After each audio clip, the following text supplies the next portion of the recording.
Olá, seja muito bem-vindo ao Alesp Cidadania.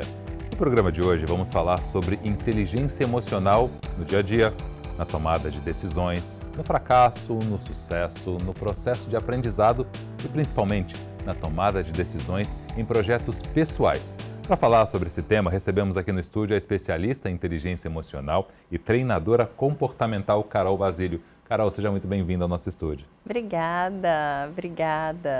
Conversaremos também com a Aline von Batten, que é também especialista em educação. Aline, seja muito bem-vinda. Muito obrigada. Carol, começando com você, vamos começar do começo. O que é inteligência emocional? Inteligência emocional é essa arte maravilhosa da gente ter domínio das nossas emoções, né? E quando a gente fala de inteligência emocional, dominar as emoções ela é uma habilidade que pode ser desenvolvida por todos nós. Então, quando a gente fala de controle emocional, ter inteligência emocional, a gente está falando de ter consciência, tomar consciência de todas as nossas emoções. O que é bastante desafiador, porque isso é o que determina todos os nossos comportamentos. Esse controle no ambiente de trabalho, principalmente, é fundamental, né? No ambiente de trabalho é essencial. Aliás, eu digo que em todos os ambientes, inteligência emocional é o que faz de verdade o ser humano existir com maestria em tudo aquilo que cabe a ele fazer, né? Desde o relacionamento às mínimas ações que ele tem no dia a dia. Aline, na sua opinião, as pessoas têm tido inteligência emocional no seu dia a dia? É um grande desafio. Todo mundo tem algum grau de inteligência emocional, claro. A questão é como a gente desenvolve isso e especialmente como nós somos ensinados a fazer isso, porque, como foi comentado agora, ela é uma habilidade totalmente passível de ser desenvolvida e as pessoas têm a sensação de que às vezes vão desenvolver a inteligência emocional lá na frente e a gente precisa estar olhando para isso desde que a pessoa é criança. E o que acontece é que as pessoas ficam com muito medo, né? Medo de errar, medo de se expor. E isso faz com que elas acabem tomando atitudes mais pensadas em algum grau, que faz com que elas não inovem, que faz com que elas não tenham grandes diferenças nas suas ações. E isso é algo que, infelizmente, a gente aprende na escola, pela maneira como nós fomos ensinados a enxergar o erro no processo em que a gente está vivendo, né? Carol, como é que se aprende, como é que se desenvolve a inteligência emocional depois de adulto? Sim. Na verdade, o ser humano ele precisa passar por um processo de autopercepção. E eu falo que o que eu tenho percebido que tanto líderes, né, quando a gente leva isso para o ambiente profissional, as pessoas tomam essa iniciativa de desenvolver essa habilidade quando elas começam a se deparar com os não resultados. Não resultados em diversas áreas. No ambiente de trabalho, no relacionamento com a equipe, na organização, na tomada de decisão. Então, são coisas muito rotineiras do dia a dia que a pessoa começa a ver que não tem mais para onde ela ir. O que está acontecendo? E o grande desafio da inteligência emocional é que é um processo muito de cada pessoa. É do ser humano perceber que ele está estagnado, que ele não está conseguindo ter resultados e eu preciso buscar algo mais. O grande problema, né, do ser humano, o maior desafio é que as pessoas estão cada vez mais buscando certificados, buscando formações técnicas, buscando inúmeras especializações, pós-graduações, quando tem algo que diz muito mais respeito ao comportamento dela.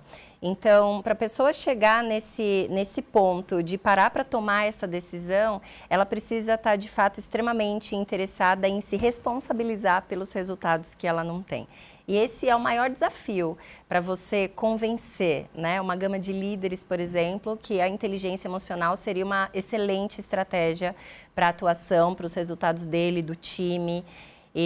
Mas quando as pessoas de fato falam, eu preciso parar para entender o que mais que eu preciso fazer, além dessas formações todas técnicas, a inteligência emocional é algo extremamente estratégico e de resultados assim que todos os casos que eu já conduzi, que eu mentorei, que eu desenvolvi, pessoas, líderes, o quanto que as pessoas têm resultado, isso se expande, né, para além do profissional. A inteligência emocional é um recurso que você adquire para si, para a sua vida, e você vai para todas as áreas da sua vida com este recurso incrível.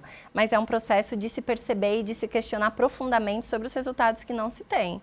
Então, essas dificuldades todas de relação, eu estou fazendo sempre mais do mesmo. Faz 10 anos que eu atuo em determinada área e parece que eu estou secando gelo, eu não consigo desenvolver as pessoas, eu não consigo crescer profissionalmente como eu queria. Então, são alguns questionamentos que em alguma fase da vida, né, acho que a Aline vai concordar comigo, em alguma fase da vida o ser humano chega nesse momento, né, de insatisfação consigo, com a profissão, com tudo aquilo que ele conquistou até aquele determinado momento e, de alguma forma, a inteligência emocional pode ser que seja apresentada até de uma outra forma para ele, mas como uma estratégia de verdade de se responsabilizar pelos não resultados. Acho que esse que é o... Aline, ela citou uma coisa interessante, que é a questão do currículo, da formação, da especialização, né? Todo esse aprendizado formal, nem sempre ele está ligado a essa inteligência emocional, né? Nem sempre eles andam juntos. Como fazer com que isso se encontre? É muito problemático esse olhar de a gente enxergar só o técnico ou só o emocional separado, né? Então as pessoas falam ali em hard skills, soft skills, como se a gente devesse aprender isso separadamente. E isso é um grande problema, porque qualquer situação, né, então dando o exemplo ali da tomada de decisão, né, a tomada de decisão ela vai ser diferente dependendo da situação em que você está. Então a maneira como você vai fazer uma tomada de decisão para lavar a louça que está na sua pia, que às vezes está lá um tempão esperando, ou a tomada de decisão que você vai fazer para uma pergunta abrupta que chegou do seu esposo, do seu filho, ou a tomada de decisão frente a uma situação de emergência, né? Então, eu vim do mundo da emergência, hoje trabalho, né, com a educação, mas eu vim da emergência, sou médica e trabalhei em ambulâncias e em resgate durante muito tempo. Então, o processo de tomada de decisão em cada um deles é diferente. Então, é uma ação técnica que eu vou fazer, porque a tomada de decisão que eu vou fazer é de algo técnico, de algo que eu vou fazer, atender uma pessoa, vou falar com um colaborador, com um funcionário, mas a inteligência emocional, aquela questão que vai estar envolvida junto, vai ser diferente. E o que acontece é que a gente não aprende isso. Em geral, claro que nós estamos vivendo uma mudança, né, na educação, e inclusive pautada por toda a evolução da tecnologia, porque alguns acham, não, a inteligência artificial vai resolver tudo. Vai tomar uma decisão sob pressão e vai perguntar para o ChatGPT primeiro o que você vai fazer na hora ali que você tem que tomar a decisão. Não tem como, né? Como você vai lidar com isso? E eu acredito que um dos maiores problemas que acontecem nos modelos de educação formal e não formal é quando a gente separa completamente o técnico do emocional. E eles devem caminhar sempre juntos. Então, as pessoas querem ensinar criatividade, mas a criatividade em cada uma das áreas que você for trabalhar, a maneira como você vai fazer isso, ela vai ser diferente. Então, precisa ser contextualizado, senão você não vai entender o que você vai fazer. E a gente passa a ter medo de errar pela maneira como nós somos ensinados desde o colégio, na faculdade, na especialização, no mestrado, no doutorado, porque a sensação que a gente tem é que o erro vai ser sempre punido. E a gente não percebe é que o erro, o fracasso, eles são fundamentais no processo de aprendizagem. E muitas vezes, quando a gente está treinando pessoas, a gente planeja erros para que a pessoa realmente aprenda. Vou dar um exemplo aqui que quem estiver ouvindo agora essa entrevista vai entender claramente. Se você já fez algum teste na sua vida, alguma avaliação na sua vida, seja de vestibular, de concurso público, de qualquer coisa que você se expôs, com certeza, depois daquela avaliação, você se lembrava mais das questões que você errou do que das questões que você acertou. E esse é um processo inerente do ser humano. O que acontece é a gente perder a oportunidade de aprender com esses erros. Então, quando a gente coloca isso como um processo, fica mais fácil. Então, ninguém vai andar de bicicleta sem cair alguma vez. E mesmo quem anda muito bem de bicicleta, um atleta, vai em algum momento cair. Então, a gente ficar com esse medo, ficar fugindo dessas situações, faz com que a gente não se exponha e, muito bem, como foi falado, a gente passa a não ter resultado, porque a gente está buscando sempre aquela linha máxima, aquela linha da perfeição, que a gente sabe que isso não existe, e mais do que isso, acaba sendo um problema, né? Porque a gente precisa buscar justamente curtir o processo de aprendizado e enxergar que cada etapa que você está passando tem uma importância grande para você.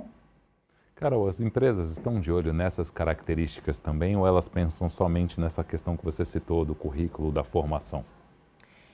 Elas estão, tem até um estudo que ele é de 2018, mas ainda hoje em bastante congresso de RH que eu participo, esse estudo sempre é muito, muito discutido.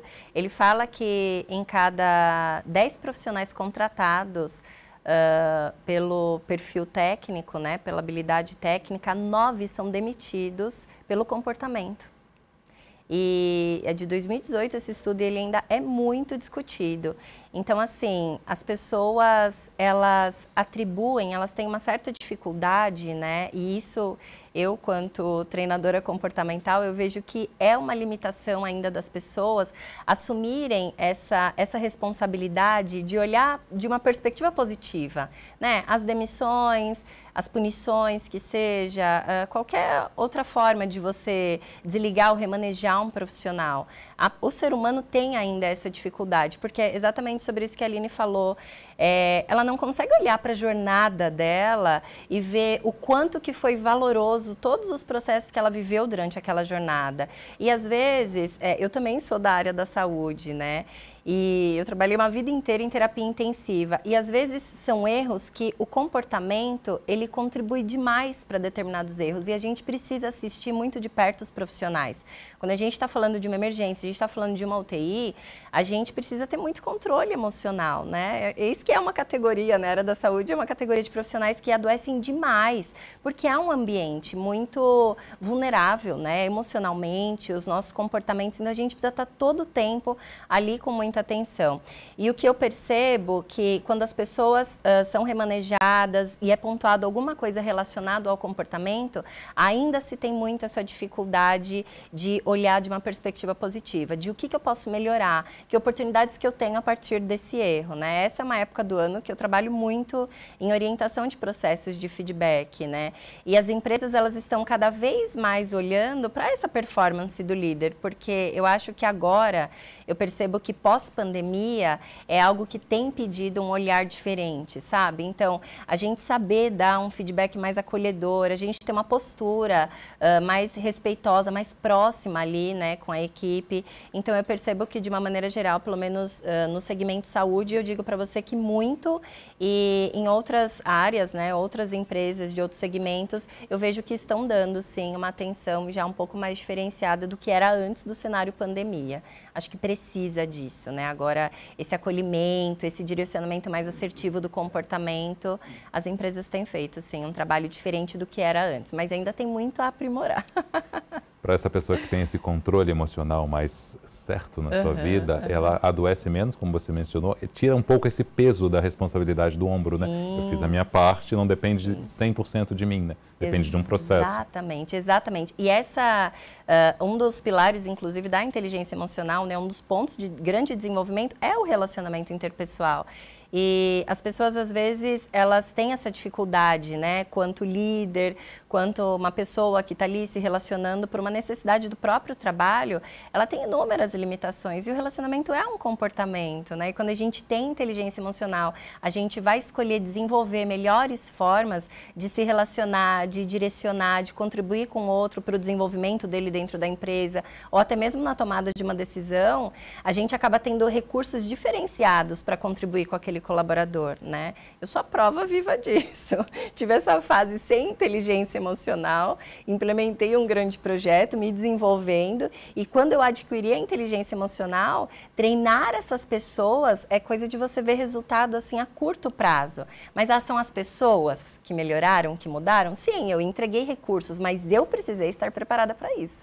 né? E o que a gente mais vê de dificuldade é o quanto que o líder, a pessoa que está ali para orientar ou para direcionar, ela está pronta para isso, né? E é onde a gente vê muita sobrecarga de trabalho, a gente vê essa dificuldade tanto na tomada de decisão como em delegar tarefas. A gente vê inúmera sobrecarga que a inteligência emocional é o que acaba curando e direcionando por essa habilidade que você ganha de se relacionar, de falar, de saber se posicionar, de saber discutir, de saber orientar. Então, tudo fica mais saudável, né? Ai, o meu setor, é muito como as pessoas procuram, como eu fiz uma transição, uma grande transição de carreira, as pessoas me procuram muito para a transição de carreira, né? E eu falo, calma, fica lá, porque elas querem sair do dia para a noite e porque o meu líder, porque o meu chefe, porque o ambiente, eu não estou aguentando mais. Eu falo, não, aí que está o seu recurso. A gente precisa usar desse desafio como uma oportunidade e esse é o meu papel. É nisso que eu vou te ajudar. E aí o que acontece? Ela não sai. Ela não sai, ela é reconhecida, ela começa a direcionar melhor a equipe, ela se percebe um líder diferenciado. Então, assim, você vê que ela estava presa numa dor e quando a gente fala de inteligência emocional, a gente está falando de uma visão muito ampla que você precisa ter sobre todos os desafios que você enfrenta. Até sobre esses pontos, né, que você trouxe de fracasso, sucesso, o que é isso para mim? Né? Porque não é eu dar um Google e buscar o que é sucesso, o que é fracasso, não é isso. Está muito mais atrelado às nossas experiências de vida e é aí que a inteligência emocional se expande como uma grande estratégia e um recurso essencial. E é um tema que deve ser tratado cada vez mais, né? Cada vez mais. Essa é a nossa missão, né, Aline? Aline, as escolas estão falando sobre isso, estão se preparando e preparando seus funcionários e professores para falar sobre isso? Existe um movimento crescente para olhar mais para isso.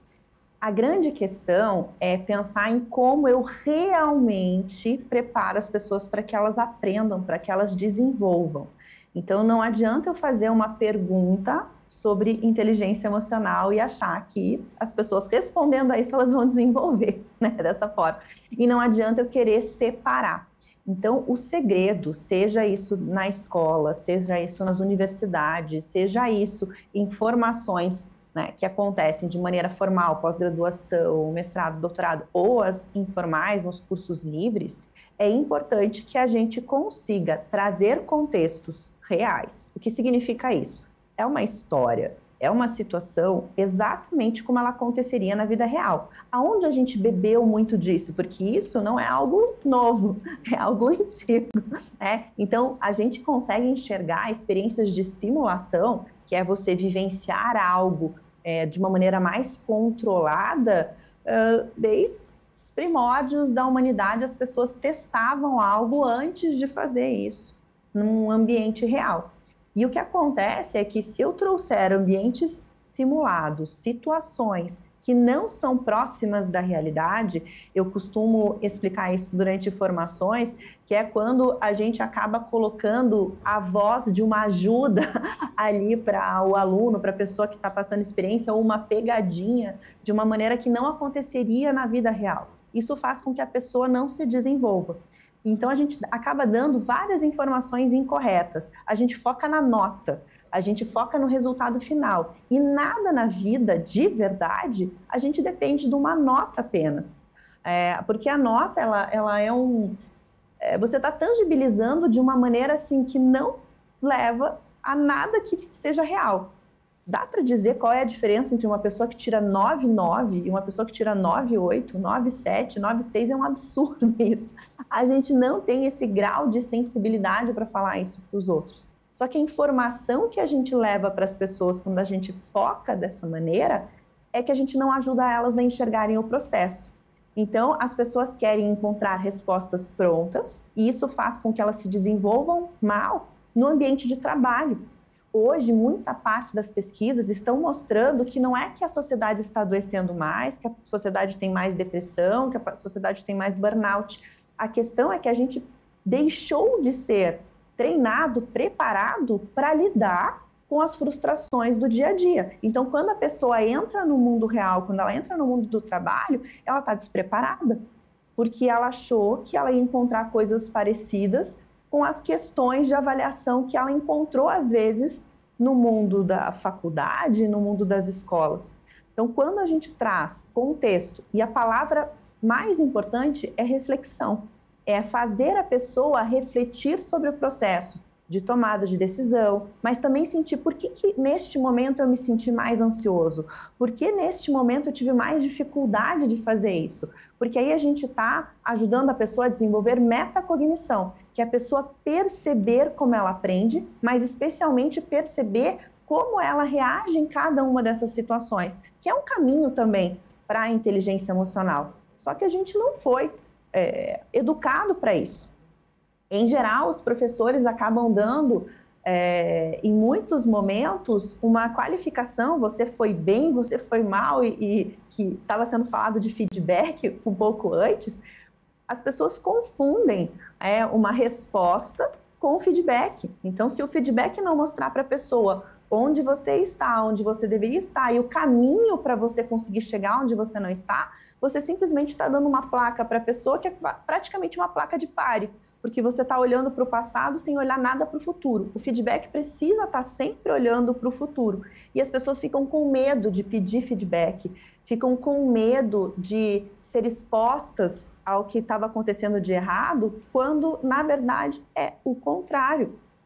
Quanto mais a gente ampliar o nosso repertório de erros, mais nós estaremos capacitados para fazer qualquer ação em qualquer área que a gente for trabalhar. Como assim ampliar o repertório de erros? Eu não preciso errar um montão, mas eu preciso conseguir analisar esses erros, que são os erros que eu já fiz, são erros que a gente aprende com a literatura, que às vezes você aprendeu num filme, observando outras pessoas, que durante um treinamento você vai ser exposto, e tudo isso faz com que você vá ampliando o seu repertório para que você saiba como que você vai agir. É como se a gente sempre estivesse olhando para o futuro, com quais são as possibilidades do que eu posso fazer agora, e aí eu faço essa minha tomada de decisão.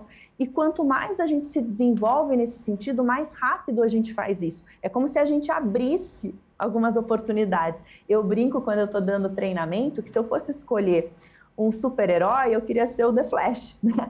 Porque ele faz isso, né? Faz aquela tentativa de várias ações que ele poderia fazer naquele momento e ele consegue tomar essa decisão. E muitas vezes as pessoas vão lá e tomam uma decisão e não sabem como lidar com isso, justamente porque não foram preparados.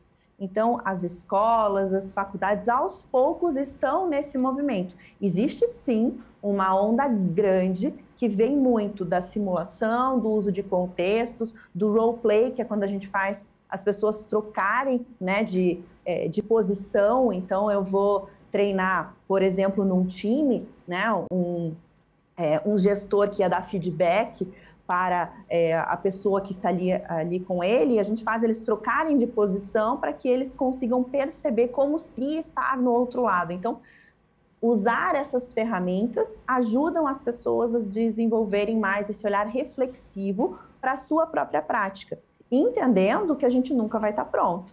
Então, hoje, com certeza, vou sair aqui dessa conversa com aprendizagens para a minha vida também. E isso faz com que a gente esteja sempre buscando melhorar. A gente nunca vai parar de se desenvolver.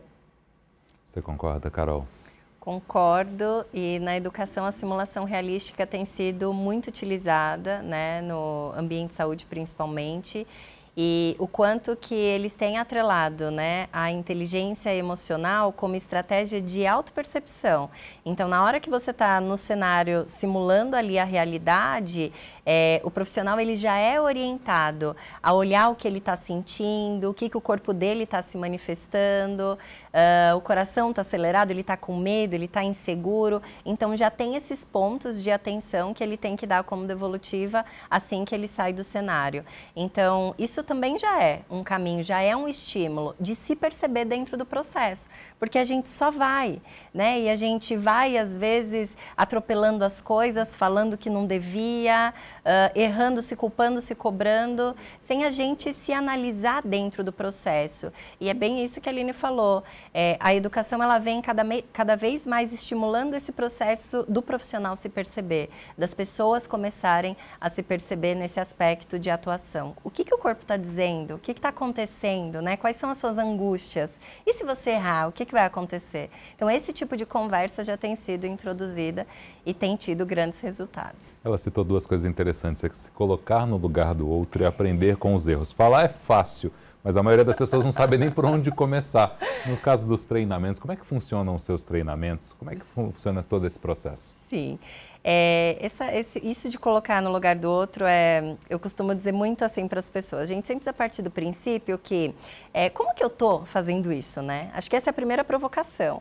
Como que você tem se colocado no lugar do outro? Qual é a qualidade que você tem feito isso, né? Porque é onde você se sobrecarrega também emocionalmente. E o formato que você está pelo outro, que você se coloca no outro, de alguma maneira, na maioria das vezes, você acaba até se anulando. Então, perceba como que você está neste lugar que você ocupa, para você sair daqui e, de fato, se colocar no lugar do outro.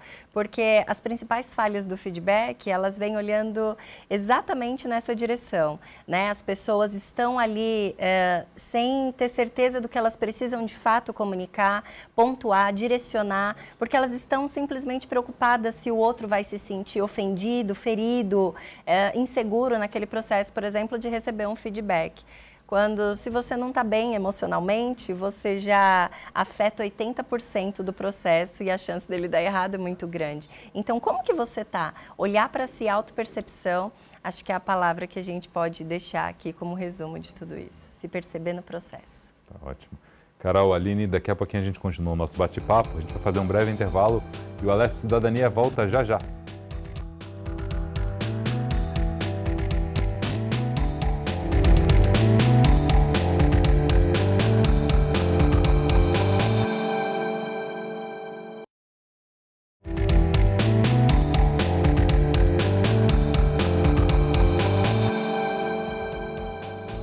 O Alesp Cidadania está de volta neste segundo bloco falando sobre inteligência emocional. Carol, a pessoa precisa querer mudar, né? Ela até tem muitas dificuldades no seu dia a dia, na sua família, no seu trabalho, mas não sabe nem por onde começar. E talvez o primeiro passo seja querer mudar essa situação, né? Eu falo que o primeiro passo é você querer e você levantar a mão pedindo ajuda, né? Porque há um processo que grande parte pode começar assim, né? Por nós mesmos, a gente pode entrar num processo de reflexão, olhar de uma forma diferente para os nossos comportamentos, mas em algum momento a gente vai precisar ser direcionado, a gente vai precisar de técnicas para ajudar a gente. Inteligência emocional, quando a gente fala, né? Pensando que a mente humana ela é 80% emocional, eu ouso dizer que não deveria mais ser uma habilidade de escolha, né? Deveria ser uma premissa, isso devia estar imputado já na educação, por exemplo, básica, né?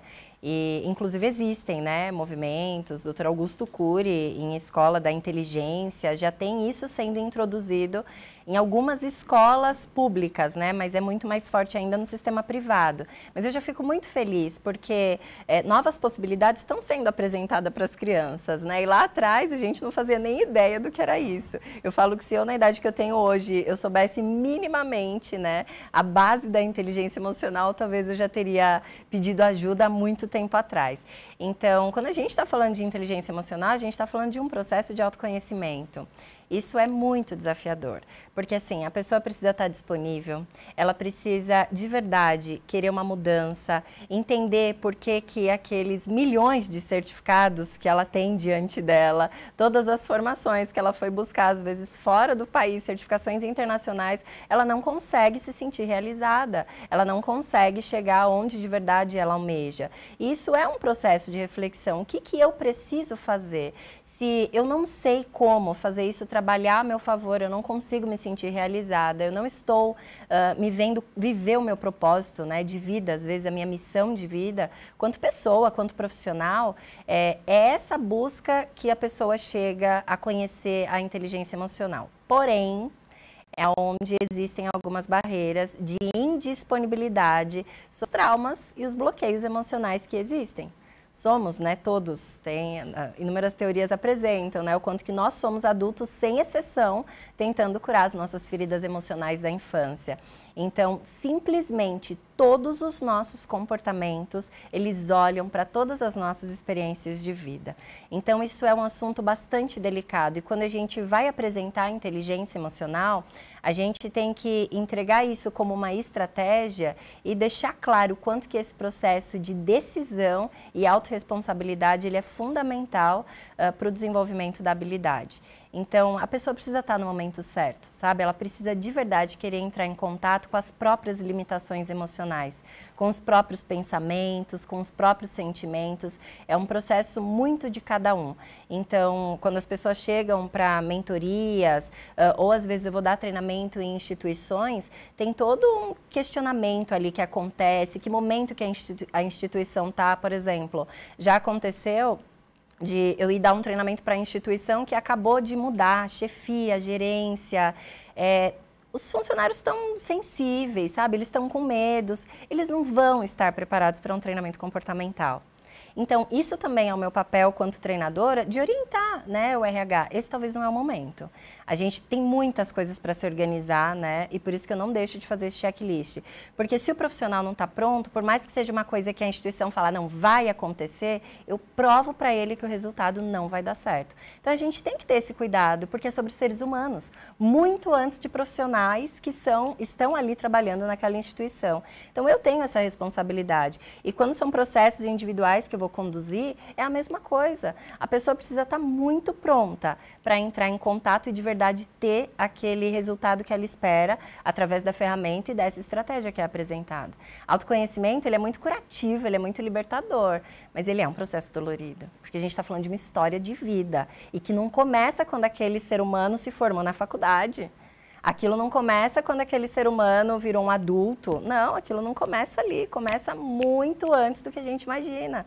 No momento que a gente foi concebido no ventre da nossa mãe, já começa um monte de coisa ser formadas na mente humana, né? A neurociência está aí para explicar lindamente, né, o que é o comportamento humano. Então, a gente tem que ter uma responsabilidade e a gente tem que ter uma linha muito estratégica para apresentar a inteligência emocional como existe uma luz no fim do túnel e você pode fazer muito com tudo isso que você construiu na sua jornada, fazer isso trabalhar a seu favor, ser esse líder inspirador que você almejou uma vida inteira, né? Às vezes não abandonar a sua profissão, nem mudar de instituição de trabalho, porque tem algo aí dentro que precisa ser revisitado, né? E inteligência emocional, ela olha para vários fatores, né? Então, é algo muito delicado e a gente não pode deixar de dizer o quanto que nós, quanto treinadores, né, a doutora Aline, a gente tem que ter essa responsabilidade de olhar para o ser humano como um todo, de uma maneira muito integral. É uma habilidade, mas nem todo mundo está pronto neste momento, talvez, para essa habilidade. Né? Não adianta mudar de empresa se a pessoa não se mudou, né, de dentro para fora. Eu tenho uma frase que é, tudo é sobre você. Se você entender isso, você entendeu tudo. Eu tenho inúmeras formas de te apresentar como funciona isso, mas você precisa estar pronto para entender isso, que tudo é sobre você. Porque, nossa, parece uma coisa pesada, né? Como assim tudo é sobre mim? Simplesmente tudo. É a forma que você enxerga estar atrelado à sua experiência, os sentimentos, os pensamentos, até uma coisa que foi trazida na pauta sobre o fracasso. Né? O fracasso, o que é fracasso para mim, não é fracasso para você. Então, tem pessoas que se sentem completamente fracassadas, e a doutora Aline pode falar isso muito melhor do que eu, em fazer uma prova. Quer dizer, ela resume uma vida em um fracasso por uma prova que ela foi mal e foi reprovada. Mas o ser humano é assim. Agora, o que é fracasso para mim nunca vai ser a mesma coisa para você, porque tem todo o meu pensar sobre isso, tem todo o meu sentir sobre isso, tem toda a minha experiência no que eu conheço sobre fracasso. E assim somos todos nós. Então, isso que faz a gente dar importância para o pensamento, para o sentimento das pessoas e não desvalorizar até mesmo o sucesso. O que é sucesso para mim nunca vai ser para você. Entende? Então, a gente precisa começar a encontrar a profundidade desse pensar e desse sentir constantemente que está entre as nossas relações, todas, né? Desde a nossa casa até o nosso trabalho. Você falou das memórias lá do começo da infância. Aline, me veio uma coisa à mente, os pais que estão preparados, né, que têm uma inteligência emocional adequada, né, mas que estão, enfim, estáveis, eles vão formar crianças mais estáveis, mais seguras, com menos traumas, e isso vai tornar essas crianças adultos melhores. Sim, é um grande desafio a gente pensar sobre essa formação, seja no momento criança, adolescentes, jovens, adultos. Então, o que acontece no geral? Se a gente for parar para pensar, esse medo do errar, estava sendo falado sobre fracasso, sobre sucesso, a gente acaba colocando uma importância muito grande em momentos da sua vida que são apenas momentos, né?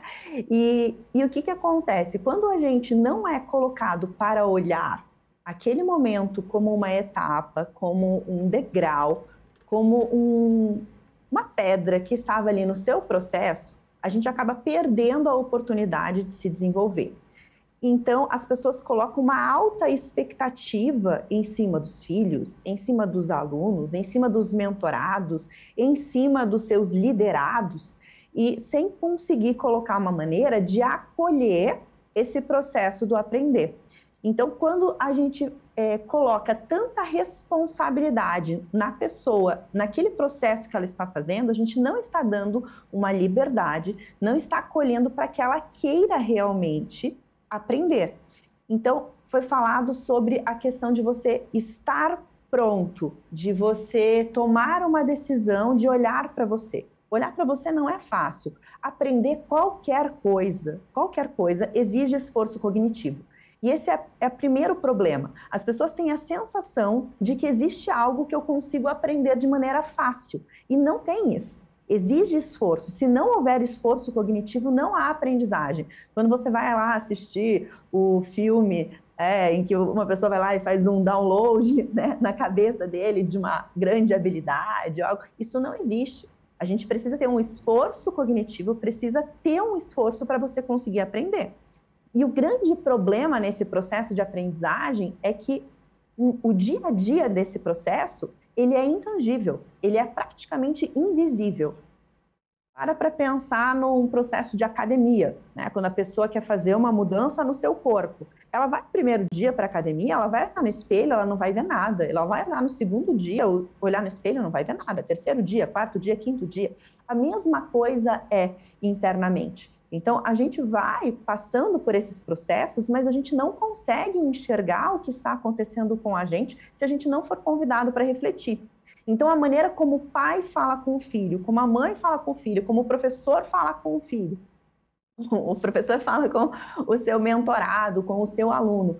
Quando um líder fala com o seu liderado, faz toda a diferença. Então, quando eu estou focando simplesmente no acerto, quando eu estou focando simplesmente no resultado, eu acabo dando uma informação errada para a pessoa, para que ela não se desenvolva. Então, hoje as pesquisas em neurociências mostram que quando um professor, um educador, um líder dá um feedback para as pessoas, ou quando ele fala especificamente apenas do resultado, ele acaba fazendo com que essas pessoas tenham menos resultados depois, porque ela não consegue enxergar o processo do esforço. E as pessoas que têm menos autoconfiança, elas acabam se distanciando disso. Que é uma das coisas que faz as pessoas não buscar mudar. É a sensação de que ela não é boa o suficiente, que é o que a gente fala da síndrome do impostor, né? Então, a síndrome do impostor, ela tem muitas facetas. Uma das principais facetas é a sensação do expert, né, da pessoa que é especialista naquele assunto, de que se ela se mostrar vulnerável, se ela pedir ajuda, aí ela vai mostrar que ela não é boa o suficiente. Isso é justamente o que a Carol estava falando.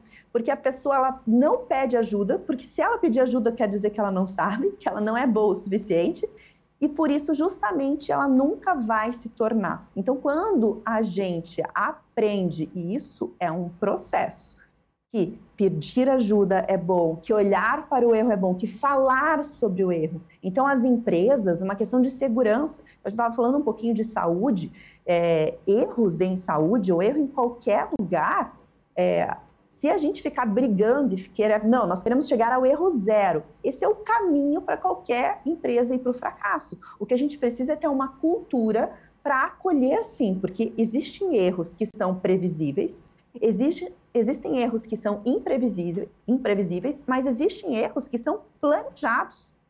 Como assim planejado? Se eu estou num grande processo de inovação na minha empresa, se eu estou num grande processo de inovação com os meus alunos, é esperado que existam erros. é totalmente esperado. E justamente nesse processo eles precisam ser acolhidos para que a gente possa aprender. Mas como eu vou conseguir acolher isso se a maneira como eu vou receber feedback dos meus colegas talvez não vai me ajudar a observar isso? Então eu vou ter medo de me expor, eu vou ter medo de inovar, eu vou ter medo de buscar resultado. E justamente o que a nossa sociedade precisa hoje é de pessoas ousadas, é de pessoas corajosas, para que a gente consiga resolver problemas que a gente nem sabe que vão existir. E quando a gente olha nesse processo educacional, né, então o pai com os seus filhos, que tinha sido a pergunta, mas se eu olhar também para o professor com os seus educadores, com seus educandos, ou o mentor com seus mentorados, o líder com seus liderados, a gente precisa conseguir mostrar para essas pessoas a importância de acolher aquele erro que é esperado no processo. Porque se eu tiver os meus funcionários escondendo o erro, porque ele tem medo de como que isso vai aparecer dentro da empresa, aí sim eu vou ter um grande problema. A mesma coisa é o aluno. Se o aluno tiver medo de contar para o professor que ele está com dúvida, ele nunca vai aprender. Se o filho tiver medo de falar para o pai sobre aquilo que ele tem dúvida, também vai acontecer. E isso a gente diz que é quando a gente está desenvolvendo uma mentalidade fixa e uma mentalidade de crescimento. Rapidamente, assim, só para explicar. A mentalidade fixa é aquela pessoa assim, que ela acredita que ela não pode mudar, que as pessoas ou elas nasceram para matemática ou não nasceram para matemática, nasceram para tecnologia ou não nasceram com o dom. Então ela acredita que é algo que veio com ela. Ela não acredita que isso pode mudar. E a mentalidade olhando para crescimento, aí enxerga o erro no processo de aprendizagem, que eu consigo mudar a minha realidade, que eu sou capaz de fazer essas mudanças. Ah, Aline, mas eu nasci com essa, eu nasci com essa? Não. Muitas vezes você pode vivenciar uma situação que te leva para um olhar mais fixo. Eu não estou livre de passar por isso, somente porque eu estudo muito isso, ou porque eu vivenciei muito a emergência, seja na minha época que eu trabalhava direto na saúde, ou seja hoje, quando a gente está formando as pessoas, seja em universidades, em empresas, ou com os mentorados que a gente traz para esse processo de educação. A questão é que, às vezes, se você não está treinando isso, e é um processo para o resto da sua vida, às vezes você vai receber um feedback e não vai estar preparado para isso, e isso vai te levar para essa mentalidade mais fixa. E aí, o que precisa? Precisa aquele momento de reflexão. Eu costumo falar para os meus mentorados que a gente precisa sempre andar com o espelho. É um espelho retrovisor também. Então, a gente tem que olhar para frente, mas a gente precisa também conseguir olhar ali, porque muitas vezes você só vai descobrir que você cometeu um erro olhando no retrovisor, porque quando você fez pela primeira vez, não era um erro. E várias coisas que as pessoas acreditam que não são erros, são e fazem parte do processo. Eu gosto de dar um exemplo no treinamento, que é falar do médico, por exemplo, quando ele pede um exame para você e o exame vem normal.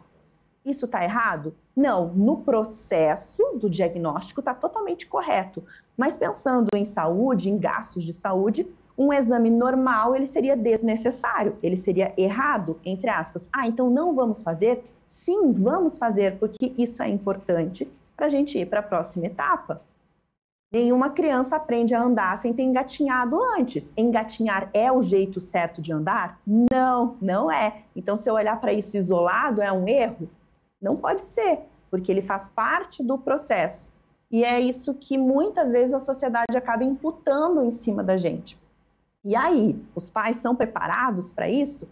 Eles vão ser preparados quanto mais tiverem um momento como esse que vocês estão proporcionando agora, né, aqui dentro da Alesp, para que a gente fale mais sobre isso, para que a gente possa ajudar mais pessoas. Porque muitas vezes tem alguém que está assistindo agora, né, esse momento em que nós estamos juntos, e isso está chegando para você mesmo, porque é o seu momento de agir sobre a sua vida, de agir sobre a vida de quem está ali envolvido com você. E parabéns, né, para a Alesp por estar organizando um momento como esse, porque é um tópico difícil de ser falado. O processo de autoconhecimento, como bem a doutora Carol também estava falando, ele é um processo doloroso, né? Porque vai exigir que você mexa com coisas que às vezes você não quer, por vezes, mexer. Mas com acolhimento, com suporte, com pessoas para te guiar nesse processo, isso pode ser sim mais fácil. Mas para isso, você precisa conseguir pedir ajuda, precisa conseguir olhar para o que está acontecendo na sua vida. E muitas vezes, quando a gente foca somente numa nota, né, no tirar nota 10, na entrega final, você não consegue enxergar o processo. Então, quem olha um prédio muito bonito que foi construído, isso é importante? Claro que é importante, mas os 6 meses, 1 ano, 2 anos, às vezes, que leva para aquele prédio ser construído, teve muito esforço naquele processo. E muitas vezes as pessoas só conseguem olhar para esse prédio na perspectiva final dele. O que faz com que as pessoas que ainda estão construindo os seus prédios na sua cabeça acham que aquilo é impossível. Então, eu acho que é um passo que nós estamos dando quando a gente fala sobre isso. Carol, é importante prestar atenção em todos os passos, né, em todo esse processo, né, desde o início, no passo a passo, para poder se desenvolver de forma correta. As pessoas que são líderes em empresas, professores, pessoas com uma formação muito robusta, são mais resistentes a essa mudança? Então, eles são. A gente está até concordando. Eles são, né, doutor? Eles são. A gente precisa dizer que eles são. Mas a gente tem, pegando esse gancho, nessa analogia que a doutora fez em relação ao prédio, eu acho que apresentar para eles as possibilidades de algumas desconstruções também serem necessárias e importantes dentro desse processo, eu percebo que é um movimento que a gente gera alívio nesse líder. Porque tem uma coisa que a doutora talvez concorde comigo. A gente não aprende liderança na especialização, a gente não aprende liderança na faculdade, a gente aprende liderança com a nossa base. E isso que a doutora falou, dessa ideia fixa, existem vários perfis de liderança, né? E a forma que você lidera, ou você é extremamente acolhedor, ou você tem a dificuldade de se posicionar, ou você se sobrecarrega, você traz isso. De onde que você traz isso, né? E aí que entra essa parte tão importante do autoconhecimento. A gente traz muitas coisas no nosso comportamento que já vem, né, do nosso aprendizado. O aluno já reconhece um líder através do professor que ele tem. Então, lá na primeira infância, se você lembrar aquela professora que você adorava, que você amava, o que ela fazia por você? Ela era um formato de líder, que sem que você perceba, às vezes é tão inspirador e as suas experiências com aquela professora da primeira infância foi tão boa que você traz traços. E assim somos nós, na nossa construção cognitiva, né? Então, quando a gente traz essa analogia do prédio, apresentar para esse líder que tá tudo bem, a gente desconstruir algumas partes para a gente deixar essa sua base mais sólida e você, de fato, vir com isso que a vida te apresentou, com o que você acredita, com o que você pode fazer de diferente agora.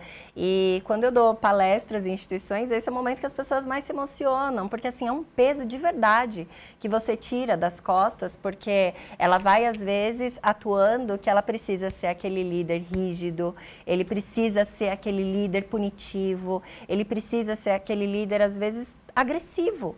Ele acredita que ele só vai formar melhores profissionais, melhores alunos, se ele for daquela maneira. E de onde ele tirou isso? Da ideia dele? Não, ele tem uma base, ele aprendeu em algum lugar. Então tem espaço para todo mundo e isso é o processo de poder você apresentar inúmeras possibilidades para essas pessoas que de verdade estão dispostas, né, a se disponibilizarem para si e praticar esse processo de autopercepção. Aline, a gente tem ainda alguns minutinhos, eu imagino que você também queira falar sobre isso. É um grande desafio lidar com grandes líderes, com pessoas importantes de qualquer instituição, porque o processo de mudança, o processo de evolução, ele exige que a pessoa precise desaprender. E desaprender sempre é desconfortável. Acho que todo mundo já ouviu alguém em algum momento, mas por que você faz isso? Porque sempre foi feito assim. O fato de algo ter sido sempre feito assim não quer dizer que ela precisa continuar sendo feita sempre dessa maneira. Aliás, tem alguns estudiosos da inovação que dizem que justamente aquilo que sempre foi feito assim é para aquilo que a gente tem que olhar. E estar aberto para conseguir acolher uma maneira diferente de olhar para os seus liderados e para os seus mentorados não é algo fácil. Por isso que é muito importante que a gente busque pessoas, treinamentos que ajudem a canalizar isso.